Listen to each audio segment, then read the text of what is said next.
All right, y'all. So real quick, man, I just want to, share a couple scriptures, share a couple things from the Bible about the light. Just letting your light shine, understanding that Jesus is light, God is light, and that in order for us to let our light, shine to other people in the world and let our light be seen to other people in the world, we must live in Christ. We must, trust in Him with everything that we do in our lives, and just live in Him and for Him.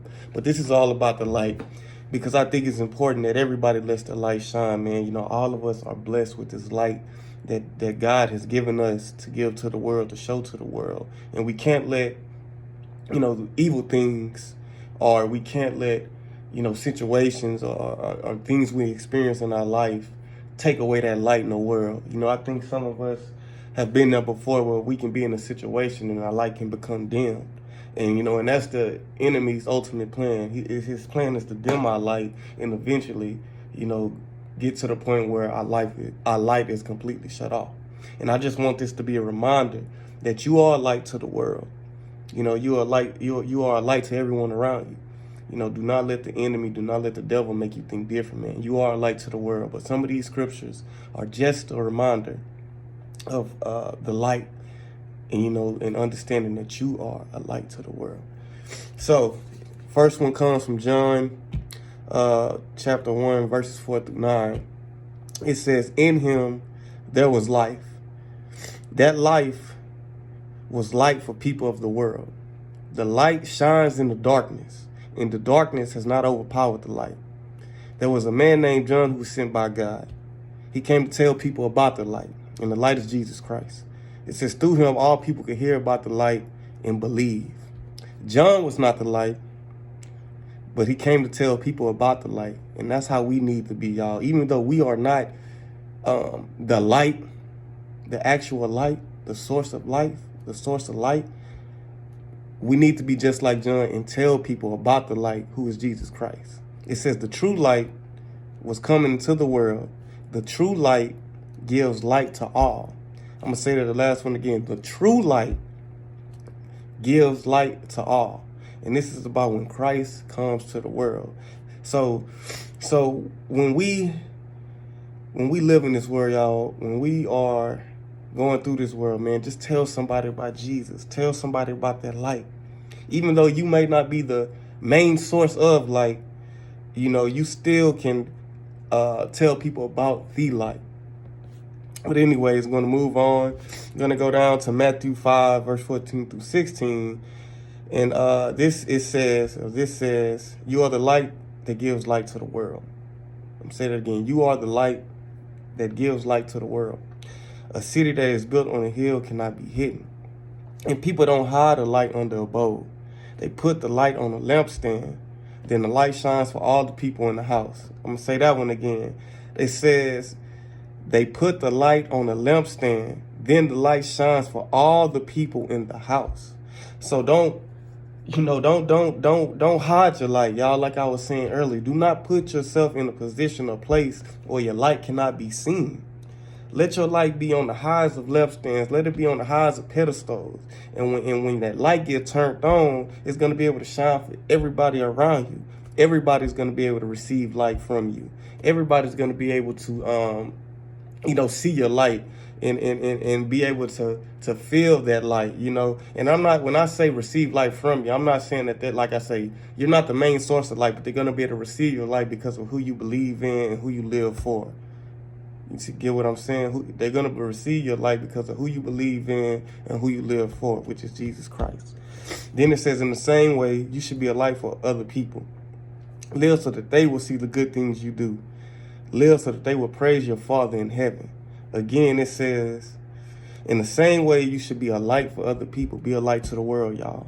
It says, live so that they will see the good things you do. Live so that they will praise your Father in heaven.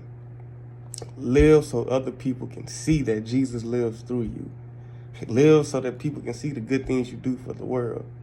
Be a light for other people, because you never know what someone can be going through. You never know what your light can do for somebody else's life, man. So let your light shine. Next, this is from 1 John chapter 1, verses 5 through 7. It says, here's the message we have heard from God and now to tell you. God is light, and in him there is no darkness at all.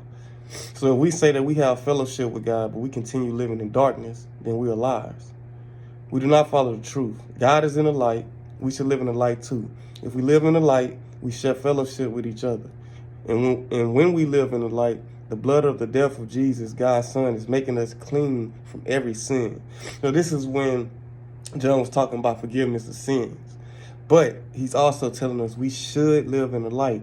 And we can't say we're living in the light and we continue doing things that are of darkness or that are of evil. You know, you can't live in the light and you can't live in darkness. There's no I'm gonna live in the light this day and I'm gonna live in the darkness this day. You can't pick and choose. No, you either gonna live in the light or you're gonna live in the darkness, or you're gonna live in a life full of evil. And John is telling us God is light and we should live in light too. And he says if we live in the light, we share fellowship with each other.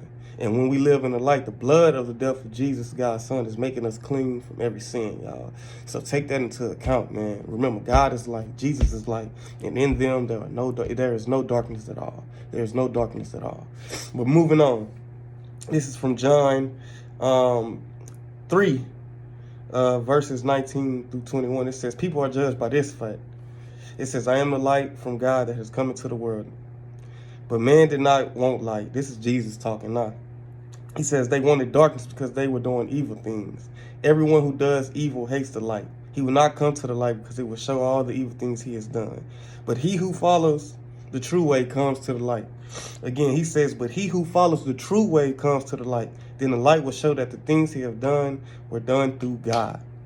Again, I'm going to say that one more time. It says, everyone who does evil hates the light.